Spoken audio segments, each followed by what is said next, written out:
C'est bon, tout le monde est là? On y va. Bonjour à tous. Alors, bonjour, shalom.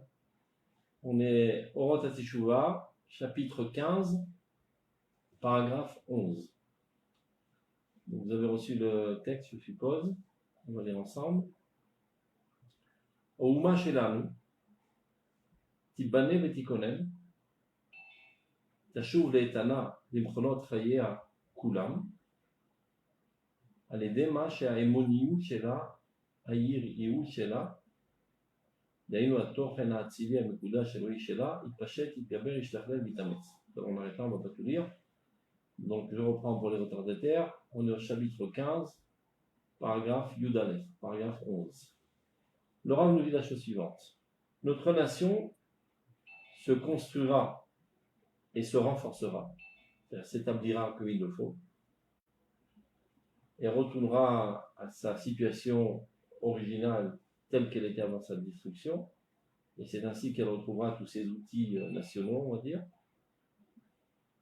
À l'aider par le fait que sa foi, sa crainte, ce qui veut dire tout son aspect noble, saint, divin, se répandra, se renforcera et s'améliorera et deviendra de plus en plus puissant. A priori, pour certains esprits, on ne voit pas tellement le rapport. Les gens qui diraient, mais quel rapport y a-t-il entre la crainte de Dieu, la foi, la religiosité, et la force militaire, la force économique, etc. Et c'est exactement de ça que le Rav parle. Quand il dit « Ouma shalom tibane vetitkonen », il parle des aspects matériels de la nation. Il veut dire par là que, n'oublions pas que dans quel contexte le Rav Kook écrit au Orot HaTeshuvah, on est aux premières prémices de la Renaissance nationale, peut-être 100 000 personnes maximum en Eretz Israël, dans une situation très, très, très faible et très pauvre, et sans assurance que l'avenir réussira. Le Rav Kook, dans cette ambiance, nous dit vous les pionniers qui voulaient tellement remettre sur pied la nation, la renforcer, la mener à ce qu'elle doit être, et de réédifier le royaume d'Israël, et de devenir le peuple qui va être le centre de l'humanité, c'est pour ça qu'on est revenu en Eretz Israël, sachez que tous vos efforts de reconstruction du pays sont très importants, mais si vous oubliez l'essentiel, ça ne marchera pas. Pour que la nation puisse réussir à son niveau matériel, il faut qu'elle retrouve sa foi, sa crainte de Dieu et toute sa dimension sainte, divine et spirituelle. Ce n'est qu'alors que la nation pourra réussir au niveau matériel. Cela découle du fait que dans le peuple d'Israël, il n'y a pas de dissonance entre la matérialité et la spiritualité, et plus encore, il ne réalise qu'une seule chose. Comme il explique dans Orot, Tria, chapitre 23, l'éveil de la tendance nationale ramènera le peuple d'Israël à l'amour de la Torah, pas seulement de manière globale, en tant que, on va dire, patrimoine culturel ou cultuel de la nation, mais un amour très pointu de tous les plus petits détails, non seulement de leur connaissance, mais aussi de leur application. Comment ça marche? Tout simplement parce que Oraïta, Kuchaverifu, Israël, Chadou. Ces trois choses ne réalisent qu'une seule chose en fait. La divinité apparaît de manière optimale à travers le peuple d'Israël. Donc dès qu'on reconstruit la dimension du peuple d'Israël, on fait apparaître la divinité, et à travers la Torah. Et en fait, c'est exactement la même essence qui apparaît sous deux aspects qui paraissent différents. Et donc, lorsqu'on en renforce un des aspects, ça renforce automatiquement la racine qui va rayonner dans les autres aspects. Donc, le renforcement du nationalisme renforce la Torah. Et il y a une interdépendance entre les deux. Si l'un est bancal, l'autre aussi sera bancal. Et c'est vrai que le Rav Kook se pose lui-même la question. Il dit alors comment se fait-il qu'on voit qu'il y a des gens qui sont très orientés vers le nationalisme et qui s'adonnent corps et âme de toute leur force pour renforcer le nationalisme, et pourtant on ne voit pas qu'ils sont si proches de la Torah. Et bien dit le Rav, car leur amour du nationalisme est encore pas tout à fait mûr. C'est une histoire de temps, les fruits sont encore verts, quand ils mûriront, ça amènera à l'amour de la Torah. Et de ce fait, donc dit le Rav, si on veut ramener le peuple d'Israël à la Torah et l'application des mitzvot, le programme de Teshuvah du Rav n'est pas d'essayer de les convaincre de la beauté des mitzvot, ou bien le bien-être que cela peut procurer à celui qui les applique. Non, il faut les ramener à l'identité nationale.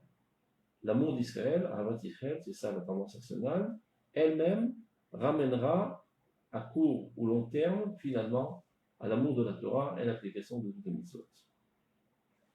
Et donc, lorsqu'il y a un manque dans le nationalisme, ça entraîne un manque dans l'amour et l'application de la Torah, et vice-versa. Donc, de ce fait, dit le Rav, tous nos efforts, à son époque, pour remettre en place la situation matérielle de la nation, ne pourront pas totalement réussir si on ne met pas l'accent sur l'importance spirituelle de la nation. Que la nation retrouve sa dimension spirituelle, sa foi en Dieu, sa crainte de Dieu, etc. Donc on voit ça dans le texte. Aouma Shelanu, j'espère que vous avez le texte, je vous ai envoyé ça par WhatsApp. Aouma Shelanu, on est dans le chapitre 15, paragraphe 11 de Rodat Teshuvah. Notre nation, Tibane Vetikonen, sera reconstruite et établie. Tashuv Le'etana, et retrouvera sa stabilité. L'imcholot Chayea Kulam, et tous ces instruments nationaux, on va dire, à l'aider Machemoniou Shela, seulement par le fait que sa foi, sa crainte de Dieu, ce qui veut dire toute sa dimension noble, sainte, divine, se propagera, se renforcera, s'améliorera et deviendra puissant. Et il dit le Rav, comme une prédiction, Kol Boné Aouma Yavo le Romek Emet Dazu. Tous les bâtisseurs de la nation arriveront en fin de compte à la perception de cette vérité inéluctable, de ce point. Et alors, ils proclameront tous, Vasbekol Malek Vura Vaoz, Yachrizu Alatzman Valamam Bekol Gadol, Nechu Benashuva Alashem. Viendra un jour, dit le Rav, où les dirigeants nationaux, qu'on appelle aujourd'hui les politiciens, on a peine à croire, ça paraît une utopie, lorsque le Rav écrivait ces lignes, et même aujourd'hui peut-être, arrivera un jour où ils proclameront très haut et très fort, allons donc et retournons vers Dieu. C'est-à-dire, quand ils comprendront que la base sur laquelle repose le nationalisme israélien et notre attache à Dieu, étant tellement amoureux de la nation et voulant son bien et sa réussite matérielle, alors eux-mêmes retourneront vers Dieu dans cette optique nationale.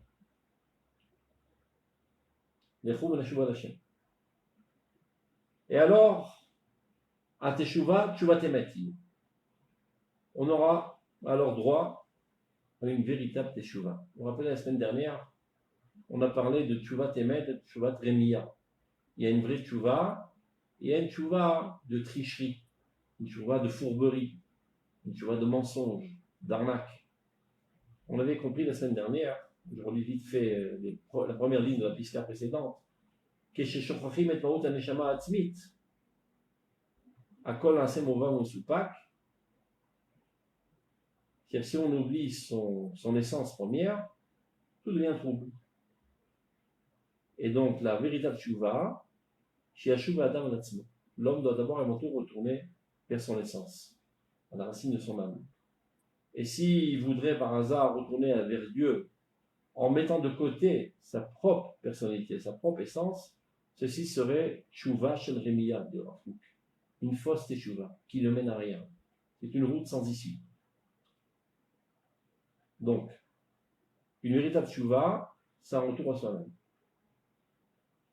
à l'échelle de l'individu. Et bien il en est de même à l'échelle de la nation. Akadosh Baruch Hu promet que tout le peuple d'Israël fera tchouva. Le Shafta d'Hashem Elohecha. Et dans Parashat Nitzavim, on l'avait vu la semaine dernière, comment que ça commence?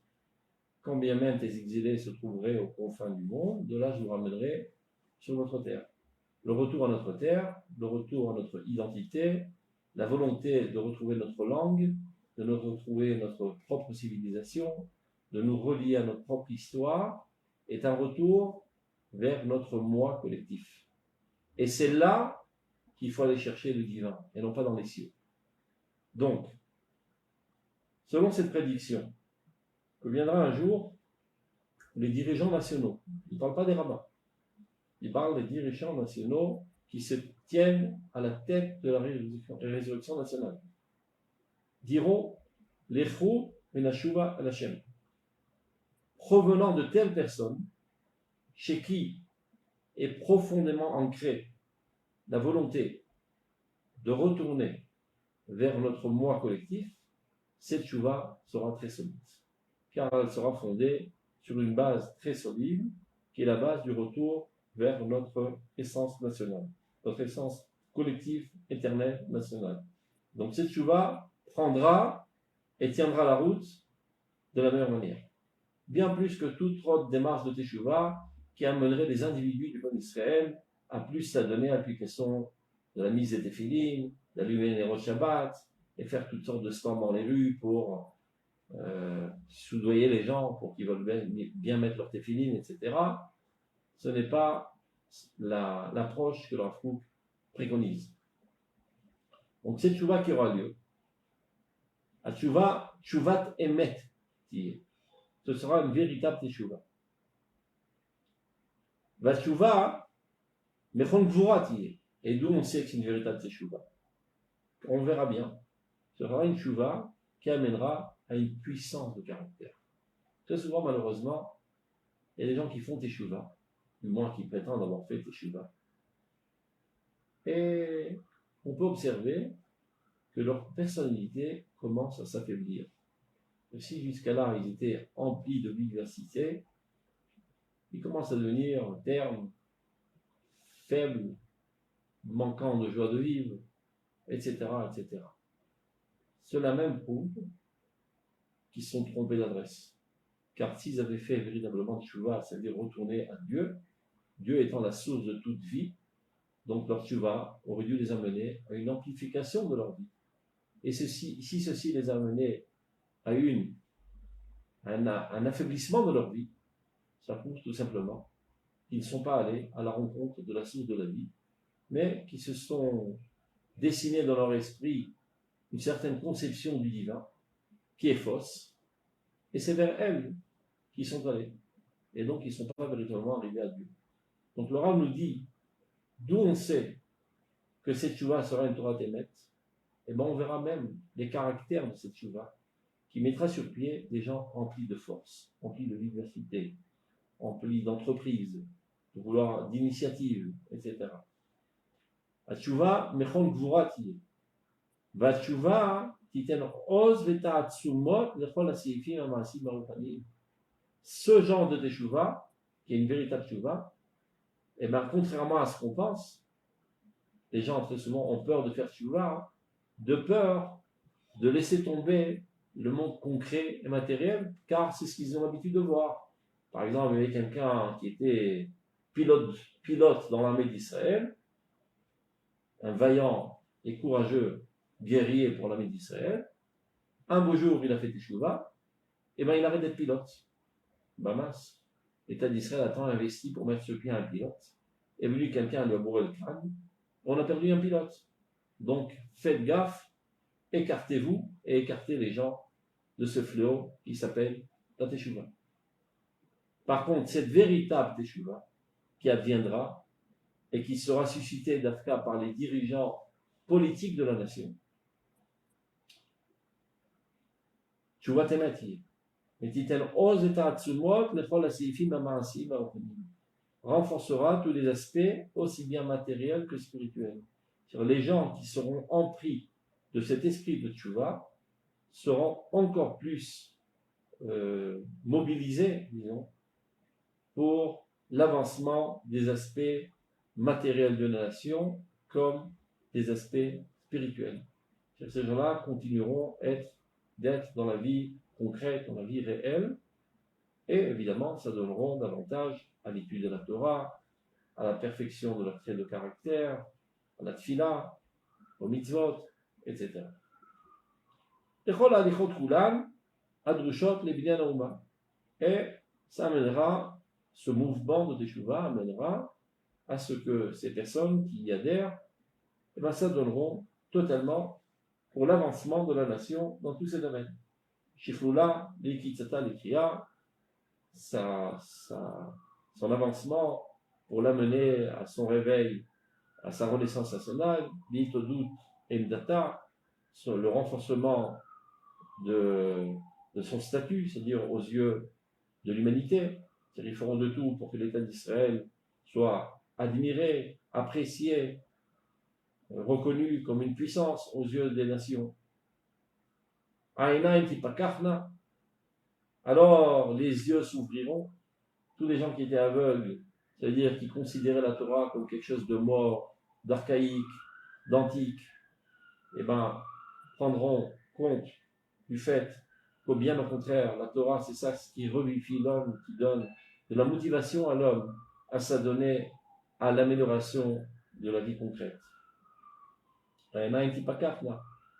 Aneshama Tizach, alors l'âme sera purifiée de toutes les saletés qui s'étaient amoncelées sur elle à cause de leur adhérence à des civilisations autres que la civilisation d'Israël.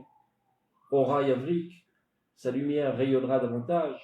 Merofa Idgadel, son envol s'agrandira. Be'am Nivra Yakum. Et on aura affaire à un nouveau peuple recréé. Ça veut dire, après qu'on a malheureusement été écartés d'Eretz Israël et dispersés aux quatre coins du monde, nous sommes devenus des résidus du peuple d'Israël. Des morts vivants, un cadavre sans vie. Et même pas un cadavre, encore si on était un cadavre, la situation sera encore bien. C'est un cadavre effrité en petites miettes et éparpillé aux quatre coins du monde. C'est ça ce qui reste du peuple d'Israël. Et on revient en Eretz d'Israël, ces petites cellules se ramènent les unes après les autres et reconstituent ce corps national, mais encore sans souffle de vie.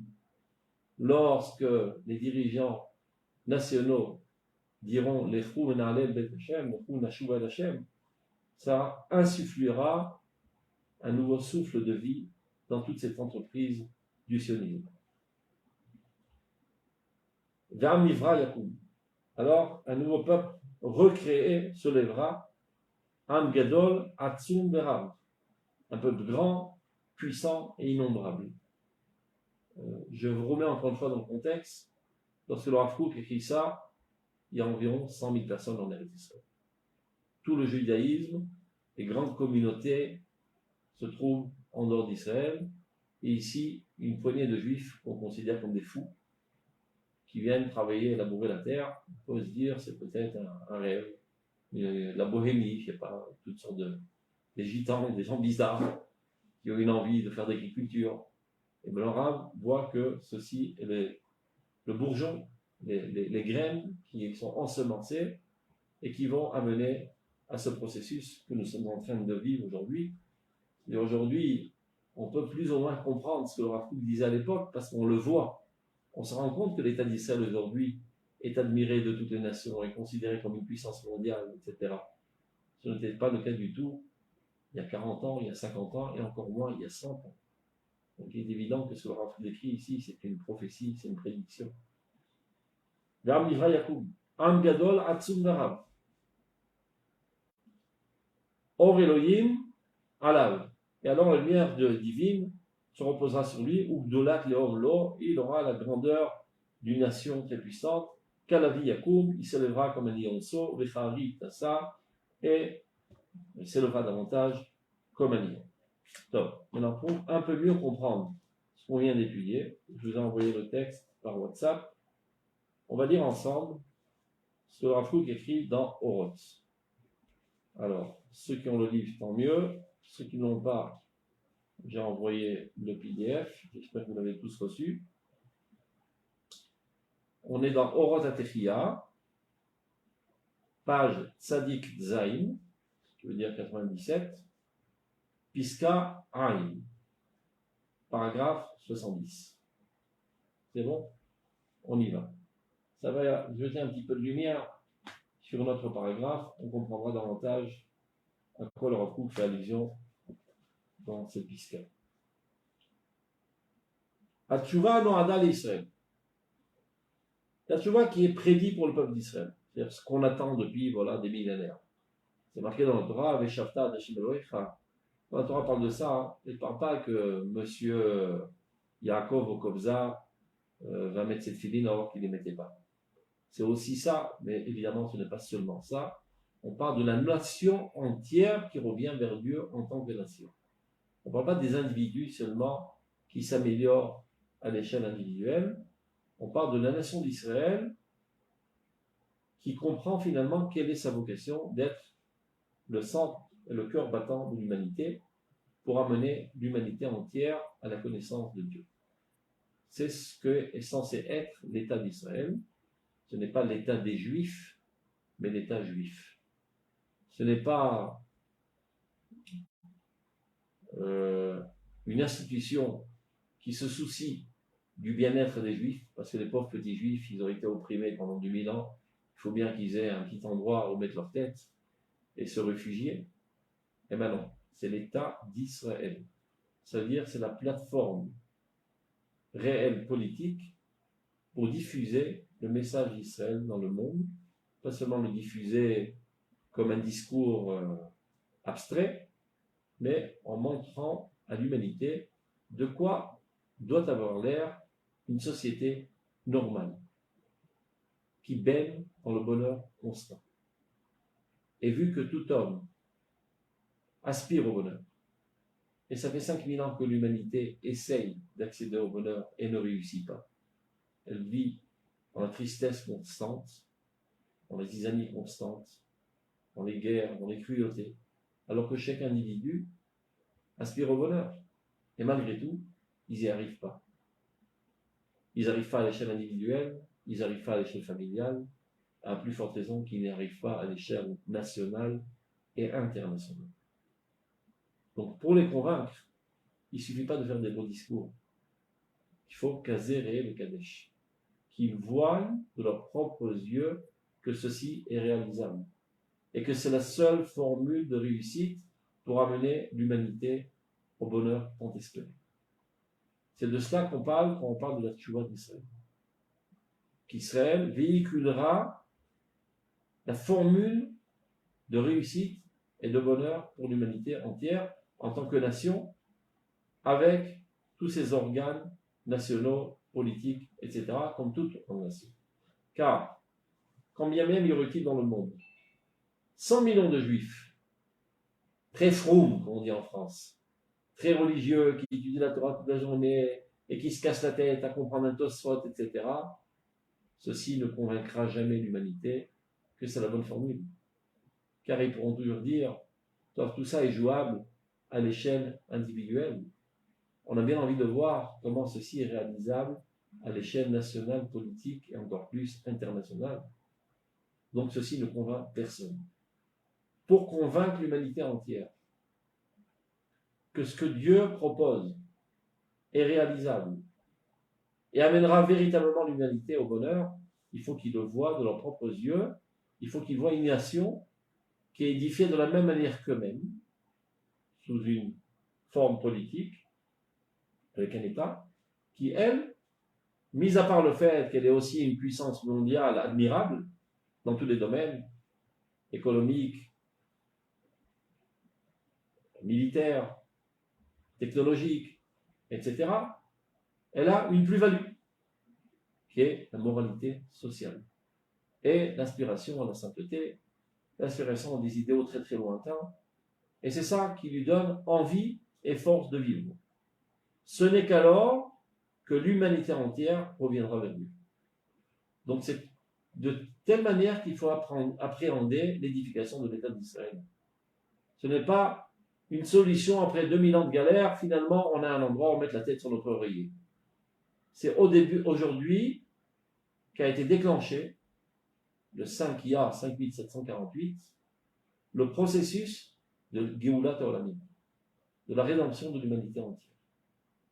Qui évidemment, dans ses premiers pas, il balbutie comme un petit bébé, qui fait dans la culotte et qui ne fait pas grand-chose d'intelligent. Mais c'est un petit bébé qui vient de naître, et on a beaucoup d'espoir en l'accompagnant, en l'éduquant, à l'amener à un grand homme qui sera capable d'être un leader. C'est ça l'État d'Israël. C'est de cela que parle le Rav Kook quand il parle de la Teshuvah. La Teshuvah nationale du peuple d'Israël a envergure universelle. Donc regardons dans le texte. A Teshuvah no'ada l'Israël. La Teshuvah qui est prédite pour le peuple d'Israël. Les Romains et Karna Begula Shlema, qui d'abord et avant tout les amènera à élever leur image de marque. Que ça peut bien faire, il y en a qui diront, mais il faut être modeste, c'est de l'orgueil de vouloir élever son image de marque. Eh bien non, car tant que le peuple d'Israël est méprisé aux yeux des nations, eh bien sa Torah aussi est méprisée. Parce que reviendra toujours l'argument de dire, vous avez qu'à voir, votre théorie à quoi elle vous a amené? À être gazé à Auschwitz. Donc votre théorie ne vaut rien. Mais si le peuple d'Israël a une stature admirable aux yeux des nations, dans les domaines que eux apprécient, qui veut dire la matérialité, alors leur oreille est capable d'écouter le message d'Israël.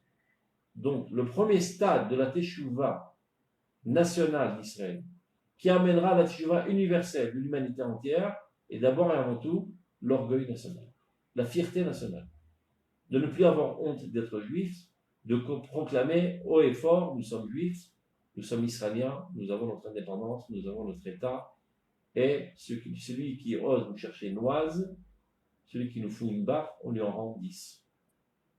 Alors là, on respecte, on admire. Maintenant, on va enseigner ce qu'on a enseigné.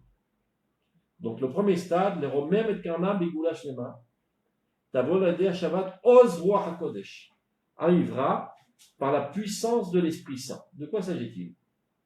À quoi l'aura fait allusion quand il dit la puissance de l'Esprit Saint? C'est-à-dire, ce qui ramènera le peuple d'Israël à sa Teshuvah, c'est le Ruach HaKodesh. Vous me direz, mais qui a du Ruach HaKodesh? A priori, c'est dans les grands rabbins, les grands Mekoubalim, voire les prophètes. C'est pour ça que Rav Kook disent Oz Ruach HaKodesh. Dans le Moreh Nevuchim, Bet Ben-He. Le rabbin m'explique qu'il y a 11 niveaux de prophétie. Le premier niveau sont des classes à gravir pour arriver finalement au summum de la prophétie. Le premier niveau, c'est le courage, à Oz. Le Rambam décrit une situation dans laquelle quelqu'un se trouve dans une situation d'injustice flagrante. Il fait face, par exemple, à 10 brigands qui s'en prennent à un petit enfant. A priori, il ne peut rien faire. Dit le Rambam, si on ressent du plus profond de sa personnalité une volonté très forte d'aller au secours de cet enfant, et il y va, et il arrive à neutraliser tous ces brigands et sauver le gosse, sache que c'est Ruach HaKodesh. Ce n'est pas humain. Ce n'est pas une démarche humaine. C'est un souffle divin qui a renforcé ta volonté et qui t'a transformé avec une volonté de faire justice.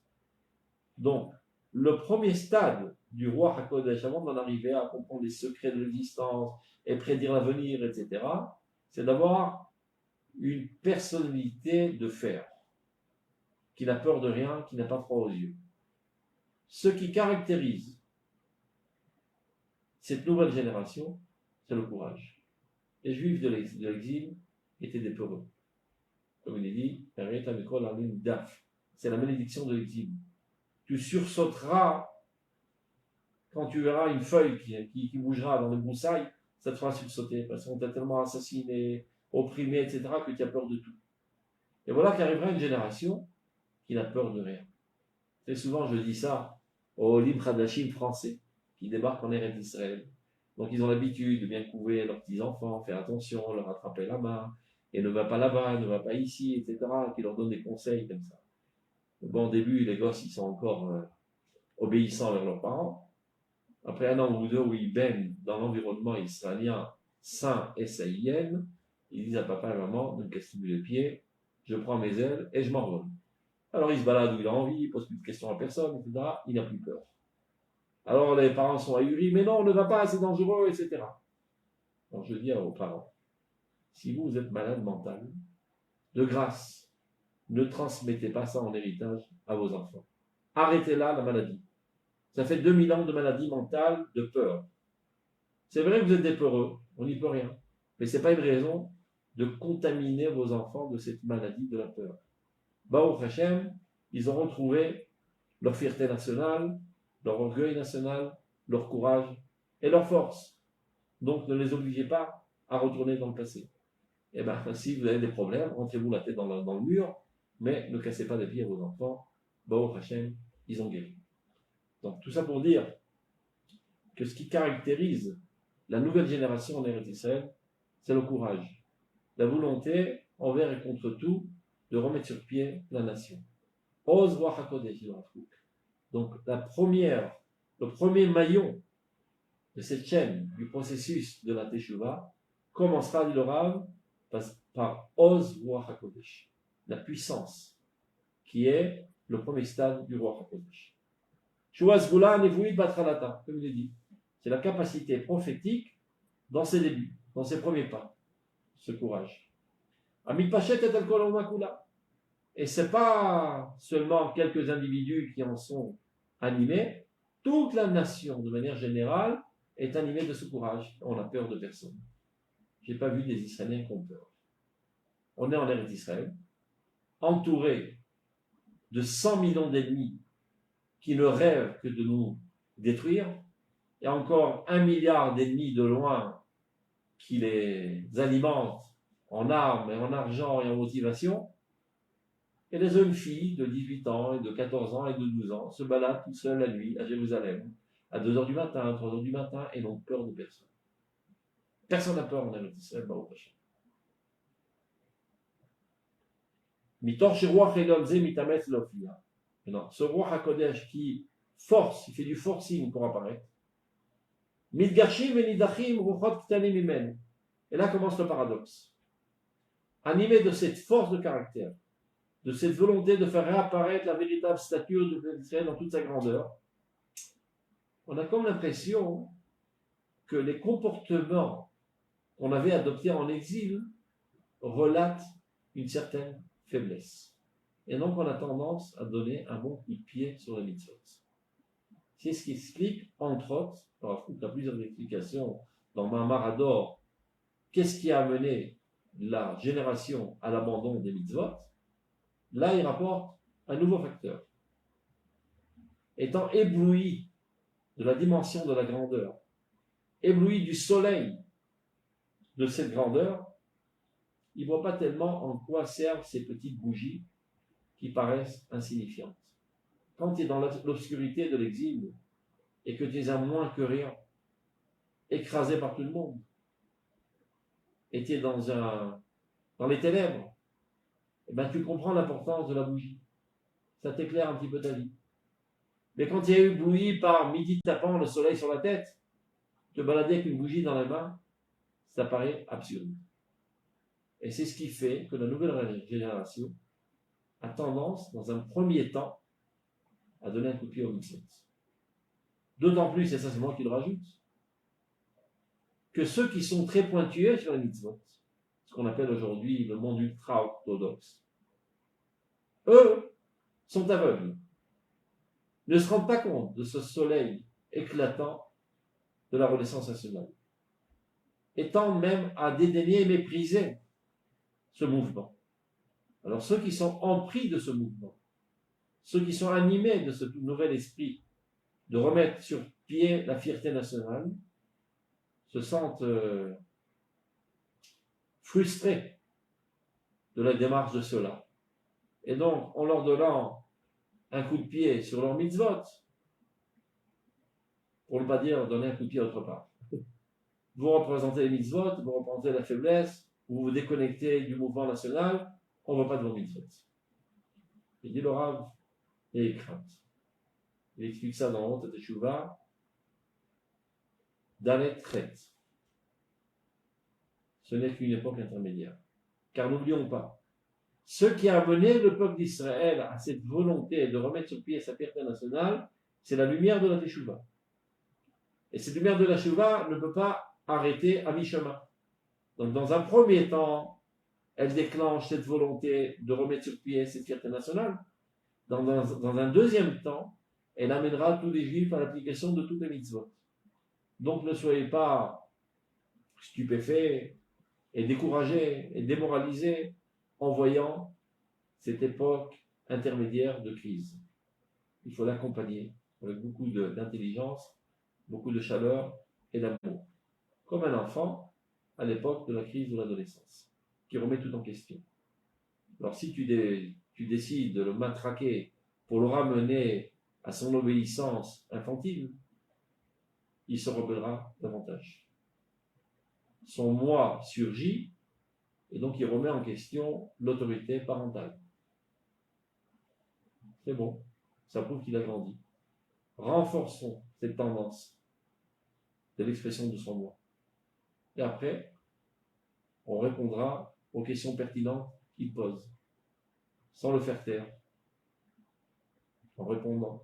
Et même s'il pose des questions avec arrogance, avec insolence, peu importe, nous ne sommes pas à son niveau, nous ne sommes pas vexés, nous ne sommes pas frustrés de la manière dont il les pose. Les questions sont des questions, il faut y répondre. Donc patience, dit le Rav. C'est comme ça que le Rav s'adresse à tous les rabbins de la génération qui sont effrayés de ce mouvement inattendu, car ils n'avaient pas étudié ces sources qui prédisaient à l'avance que ceci devrait avoir lieu. Calmons-nous, dit le Rav. Ça va passer. Évidemment, on ne va pas rester les bras croisés. Essayons de minimiser les dégâts, mais ce n'est pas ça l'essentiel.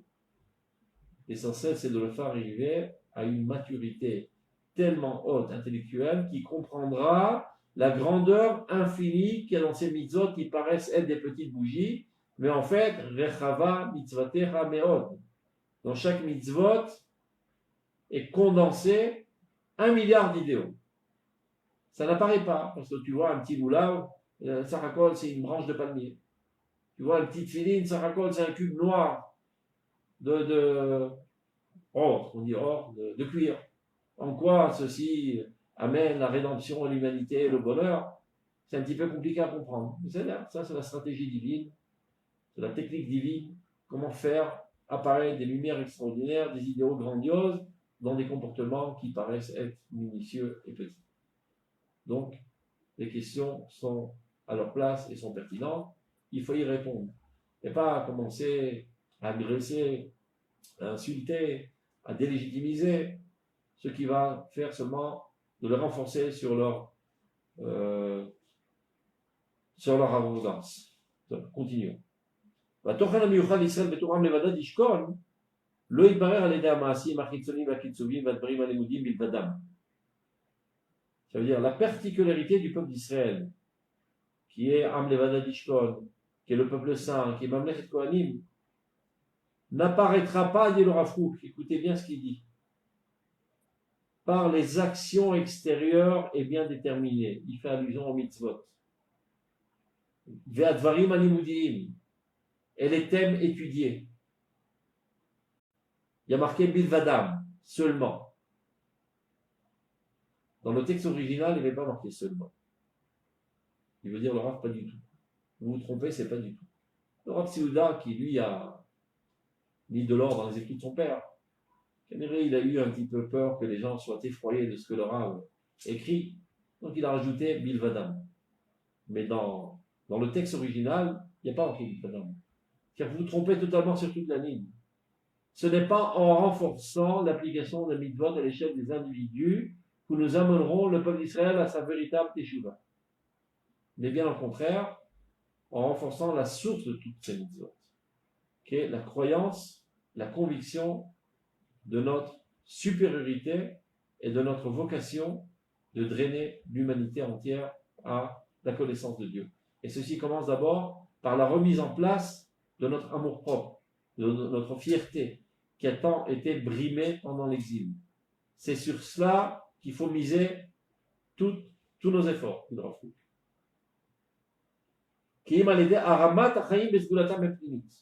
C'est sur ça qu'il faut mettre l'accent. D'élever notre intériorité, notre identité.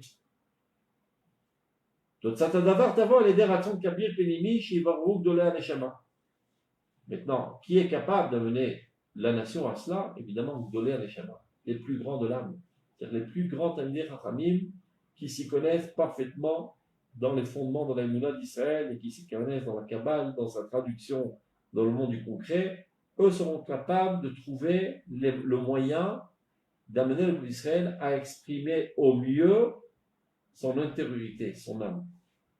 Amakirim et Alichot Dofek Achayim, qui eux ont le doigt sur le pouls de la nation, ils savent exactement ce qui se passe. Ce sont des gens qui ne sont pas du tout influencés par les apparences extérieures. C'est-à-dire, a priori, tu vois une société totalement libérantine, qui se laisse aller dans la débauche, et qui s'en fout de la tsniout, et qui s'en fout de la cacheroute, etc. Alors les rabbins communs, voyant ça, sont effrayés, et hop, ils se barrent, ils vont se cacher dans leur cocon, et ils commencent à jeter des pierres, et insulter, à brimer, pour se protéger. Ce genre de rabbins, dit le Rav Kook, ne sont pas du tout influençables par les aspects extérieurs. Ils ont un regard pénétrant, et ils comprennent exactement ce qui se passe dans l'intériorité de l'âme collective de la nation. Comme des parents avertis, qui voient un enfant à l'époque de sa crise d'adolescence, c'est pas pour autant qu'ils jettent l'enfant à la poubelle et qu'ils commencent à lui faire la guerre, et le maudire, et se sauver de peur d'influencer de lui, d'être influencé par lui. Ils comprennent qu'il y a toutes sortes de mutations qui s'effectuent au plus profond de sa personnalité en vue d'un agrandissement de sa personnalité. Et le peuple d'Israël, qui était un petit enfant, aujourd'hui retourne en Eretz Israël en vue de passer l'époque de l'adolescence et finalement d'être majeur, et finalement pas seulement d'être comme tous les autres peuples, mais d'être le peuple par excellence. Donc il a pas mal de trajets à parcourir, ce petit peuple qui était des résidus de molécules éparpillées aux quatre coins du monde. Donc c'est évident qu'il y a des époques de crise. Et ces grands rabbins, qui sont des géants de la spiritualité, observent les mouvements internes de l'histoire du peuple d'Israël, et donc en aucun cas ne sont influencés par les apparences extérieures. Et makirim et alichot dofek achayim shel klalut hauma kula. Vehem hem ba'alei hayesod ha'elyonim. Encore une fois, dans le texte, il y a marqué Yesod. Dans les écrits, le manuscrit a marqué Asod. Hem ba'alei Asod. Ce sont eux les véritables détenteurs des secrets de la Torah. On ne voit pas des gens qui ont une allure un petit peu bizarroïde, avec des casquettes blanches et des barbes coupées en deux, et qui tournent les yeux, qui sont tous des charlatans. On parle des véritables géants de la spiritualité, qui baignent dans le monde de la Kabbale sans laisser aucune trace sur leur visage. Ils ont une apparence tout à fait normale, ils parlent un langage rationnel et normal, mais eux, ils vivent dans d'autres sphères.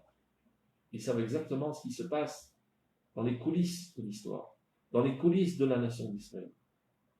Et eux sont capables d'élever toutes les chutes. Ben Shelahem, Ben Shel Israël. Aussi bien les leurs que de Klal Israël. C'est ce qu'ils appellent Mafteach Tchiyat Amitim Bi'adam. Ce sont des gens qui ont les clés de la résurrection, qui sont capables de faire revivre les morts. Qu'est-ce que ça veut dire? Des gens qui sont morts à demi, morts à trois quarts, qui ont perdu toute leur vitalité, et à leur approche, ils revivent. Ils sont capables de redonner courage, redonner motivation, refaire croire l'homme à ses capacités. Si tu dis au peuple d'Israël aujourd'hui, vous êtes tous des nuls, vous êtes tous des brillants, tous des salauds, perdu pour perdu, et pas. Faisons la vie. De toute façon, on ira à l'enfer. Il y a le Rav Kook avec une toute autre approche. Vous êtes les plus grands de toute l'histoire. Il ne dit pas ça par hypocrisie, pour leur passer la pommade. Par conviction profonde. Que les âmes de ces générations sont les âmes les plus grandes de toute l'histoire du peuple d'Israël. Et ce n'est pas par hasard que Dieu les a choisis pour que par leur intermédiaire apparaisse la résurrection du peuple d'Israël en vue de l'édification du royaume d'Israël, du Beth Amikdash, etc. Il faut de la matière adéquate. C'est vrai que cette matière n'a pas été encore tout à fait travaillée. Elle a encore une situation de potentiel. Mais il ne reste pas moins que c'est un potentiel très très grand. Donc si c'est un tel message qui s'adresse sur les générations, il se prend au sérieux, il se dit, bon, alors si je suis tellement grand, alors c'est vrai que ces comportements un petit peu sales et de petitesse ne sont pas tout à fait adéquats à ma grandeur. Et c'est ça ce qui est susceptible de la ramener à l'expression de sa grandeur. Donc, Ben Shalem Sheklal Israël, Ben Shel Kol HaNefilim, et de tous les gens qui ont chuté, HaNefulim, on veut dire. Asher Amdou Liyot, Meshichim Venaflu Venokshu Venishberu. Ce qui veut dire qu'à travers l'histoire, il y a eu plusieurs initiatives de mettre sur pied le messianisme d'Israël. Ça n'a pas réussi. Ce n'est pas que ça n'a pas réussi parce que la démarche était fausse, mais parce que le temps n'était pas encore arrivé. Par exemple, Bar Korba a voulu remettre sur pied l'indépendance nationale d'Israël à son époque. Et on voit bien que Rabbi Akiva, Maré de Razin, le chef de tous les secrets de la Torah, qui a mis d'ailleurs sur pied son élève, qui est Rabbi Shimon Bar Yochai, que tout le monde adore, et tout le monde va sur sa tombe avec Mahomer, étant a priori l'adresse par excellence de la Kabbale, mais il s'avère qu'il n'est seulement que l'élève de Rabbi Akiva. Rabbi Akiva, c'était lui le maître de toute la Kabbale. Quand Moshe Rabbeinu est monté au ciel pour recevoir la Torah, Dieu lui a fait voir à l'avance toutes les générations. Et entre autres, il lui a fait voir un cours que Rabbi Akiva donnait devant sa classe. Alors Moshe Rabbeinu a été projeté dans l'histoire, il est dans la classe de Rabbi Akiva enseigne, et Moshe Rabbeinu ne comprend rien. Mamas, il y a quelqu'un qui comprend des choses plus hautes que moi. Alors il dit à Kadosh Baruch Hu, eh bien dans la Torah, par lui, pourquoi tu me donnes par moi? Non, chacun son tour. Toi tu donnes la Torah, et lui dévoilera les secrets encore plus profonds de la Torah. Évidemment, on ne peut pas te poser de questions dans des thèmes dans lesquels on n'a aucune appréhension. Évidemment que Moshe Rabbeinu a compris. Mais ça veut dire que ce n'était pas son rôle, ce n'était pas sa vocation de dévoiler cette dimension profonde de la Torah. Et voilà que Rabbi Akiva, c'est lui qui la dévoile. Et son porte-parole, on va dire, Rabbi Shimon Bar Yochai. Et ce même Rabbi Akiva, qui est le géant de toutes les générations de l'intériorité de la Torah, se trouve être le porte-arme de Bar Korba. Alors évidemment, il ne s'agit pas d'un petit soldat porteur. Ça veut dire celui qui soutenait idéologiquement, spirituellement, Bar Korba. Donc Bar Korba, il ne s'était pas trompé. Il avait pris la bonne démarche. Et il était accompagné par le plus grand des géants de l'histoire de la Torah. Ça n'a pas pris. Le feu n'a pas pris. Le feu de la révolte n'était pas assez fort et ça n'a pas pris. Mais cette initiative, elle reste encore dans l'atmosphère. Elle se trouve là. Dit le Rav Kook, toutes ces bonnes initiatives qui ont eu lieu à travers l'histoire se focalisent aujourd'hui dans notre génération et aujourd'hui elles se concrétisent. Rien n'a disparu. Aucune énergie a disparu. Elle est restée dans un état latent. Elle survolait notre existence. Aujourd'hui, les âmes de la génération sont capables de mettre à l'œuvre toutes ces initiatives qui n'ont pas disparu. Elles ont été ensemencées dans la conscience collective du peuple, ou le subconscient collectif du peuple. Aujourd'hui, elles apparaissent. Et évidemment, par l'aide de ces grands tzadikim. Asher Abdou Liyot, Meshichim Venaflu Velokshu Venishberu, Ineni Pazrou Nitzototzehem. Tous ces étincelles d'initiatives messianiques se sont propagées un petit peu partout. Ou Mevakshim Tikkun. Il y a une personnification de ces étincelles, de ces initiatives, qui, elles, demandent à être exprimées. Il y a une frustration de manque d'expression de toutes ces initiatives et qui appelle qui est là pour nous exprimer, pour nous concrétiser. Mevakshim Tikkun Chai Vekayam. Be'esod David Melech Israël. Chai Vekayam. Le royaume d'Israël n'est jamais tombé. Nafla Velotosif Kum Betulat Israël. C'est tombé, c'est une impression de chute momentanée qui ne fait que renforcer la racine, qui fait monter la sève petit à petit pendant l'hiver, on n'y voit rien, et voir que le printemps arrive et d'un coup, tout éclate, tout apparaît, tout fleurit. Ce n'est pas un miracle, c'est une progression sous-jacente de l'histoire qui a mûri dans l'âme collective du peuple d'Israël. Et ces générations, aujourd'hui, c'est elles qui font faire apparaître toutes les fleurs de toutes ces sèves qui ont progressé pendant toute l'histoire. évidemment, il faut qu'il y ait un accompagnateur de ce processus. Parce qu'il risque d'avoir des détracteurs de l'histoire, qui démoralisent, qui disent n'allez pas dans ce chemin, c'est une erreur, c'est l'impureté, c'est le Satan, c'est tout ça sous l'impression du Satan, etc. Ceux-là sont des détracteurs de l'histoire.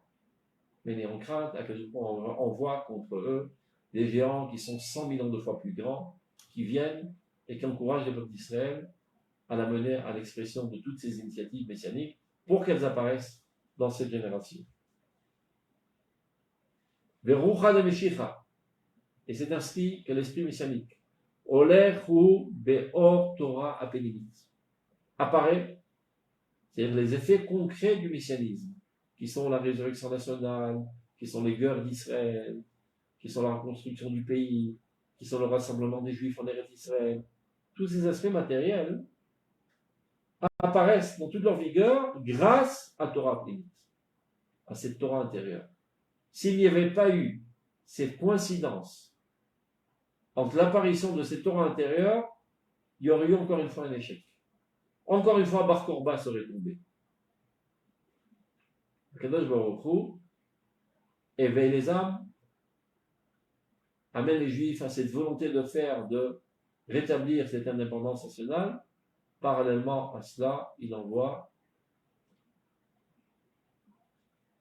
Tovim Shabbat Tzadikim. Comme le dit le Pasuk, Ushaftem Maim Besason, Mimaryene Hayeshua. Vous puiserez de l'eau avec allégresse les sources de la délivrance. Utekabloun Ulpal Chadat, Mi Becheret Tzadikaya, dit le Tirgoum en araméen. Qu'est-ce que ça veut dire? Vous puiserez avec allégresse des sources de la délivrance, vous recevrez un nouvel enseignement des meilleurs des tzadikim. Un nouvel enseignement qui vous paraît nouveau. En fait, c'est une remise en place de l'enseignement original qui avait été oublié pendant tout l'exil. Mishkechu vechitchu. Cette véritable Torah, qui était la Torah de la gestion nationale du peuple d'Israël sur sa terre, dans une optique universelle, c'est ça la véritable Torah, a été oubliée, est tombée dans les oubliettes. À sa place est apparue une miniaturisation de la Torah qui permet la survie des individus.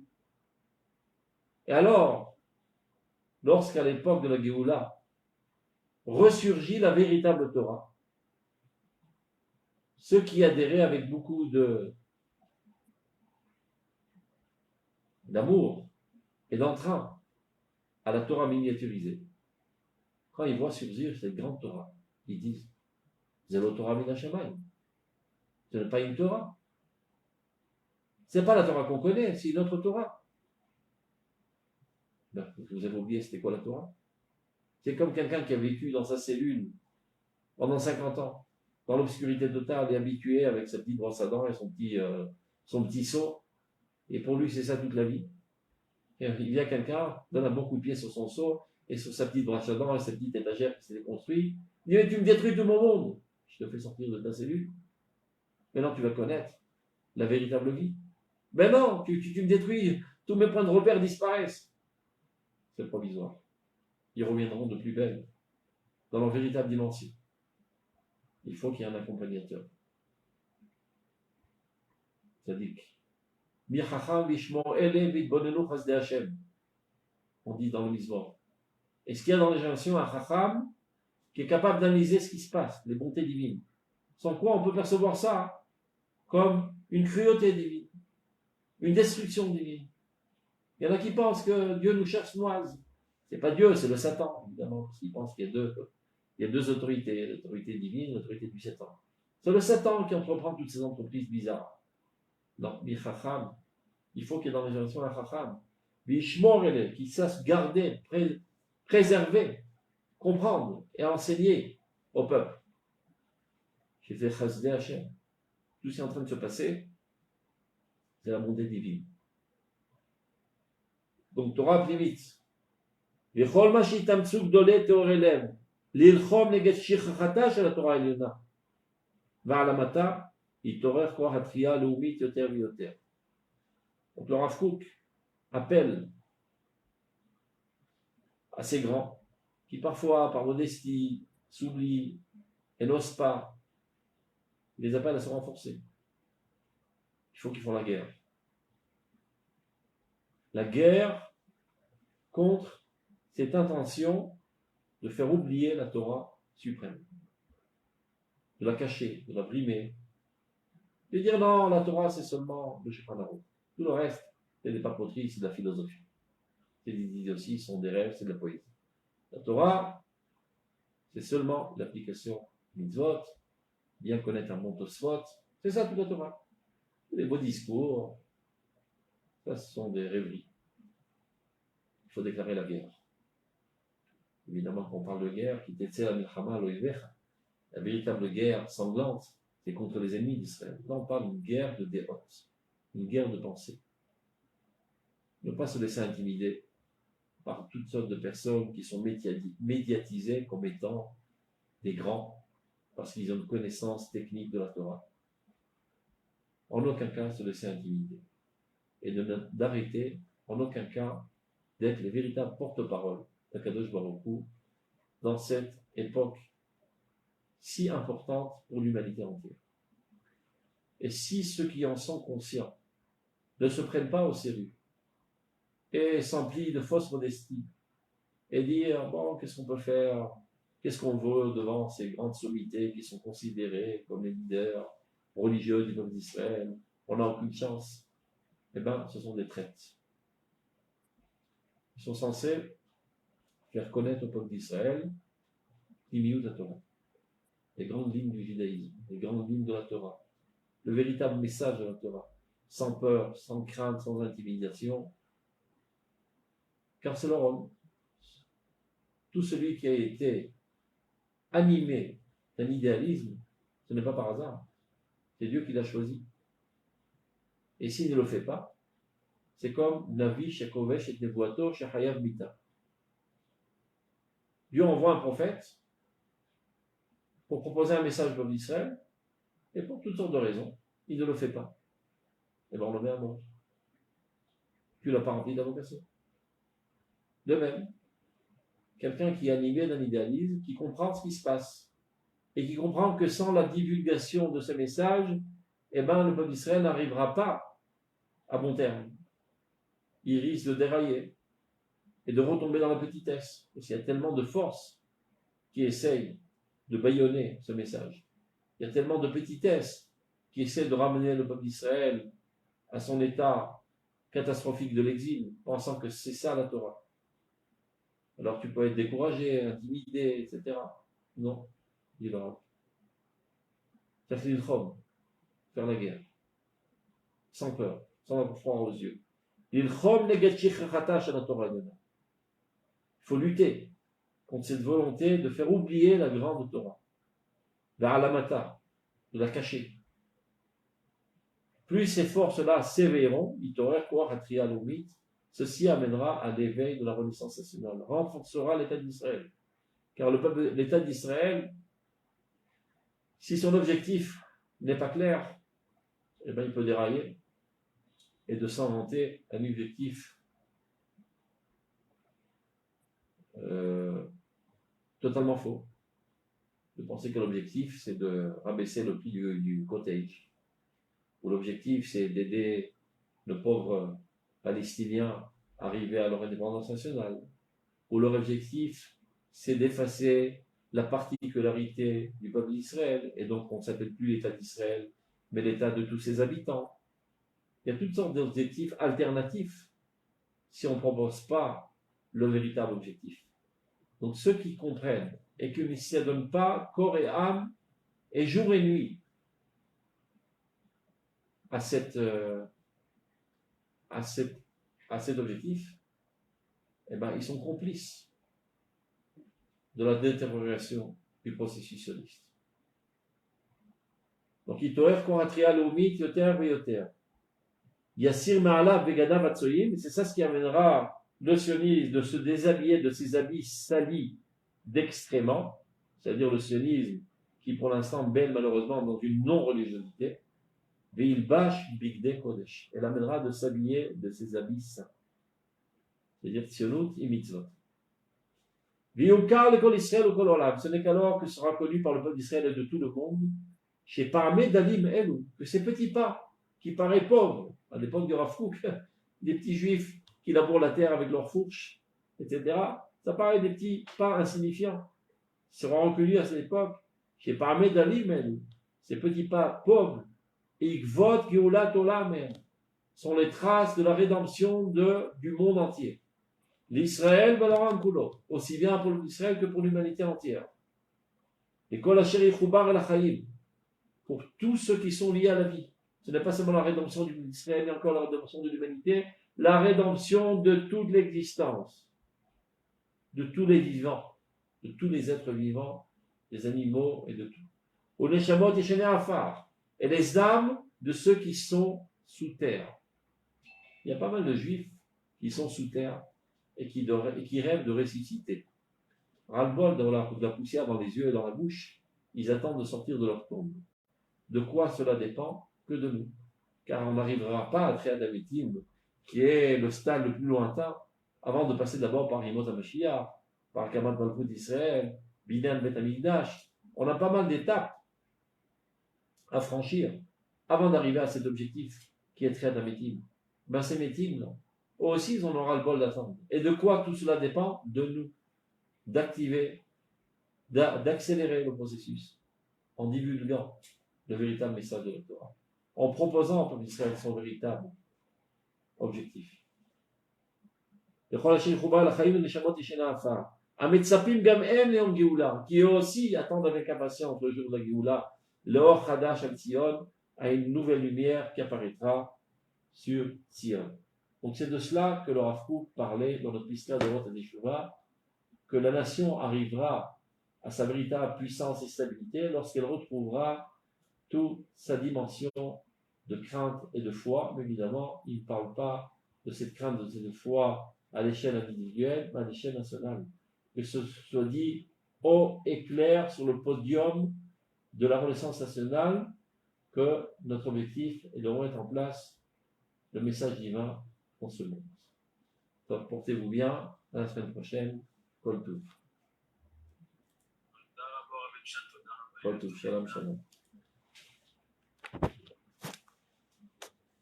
Living meeting. Alors.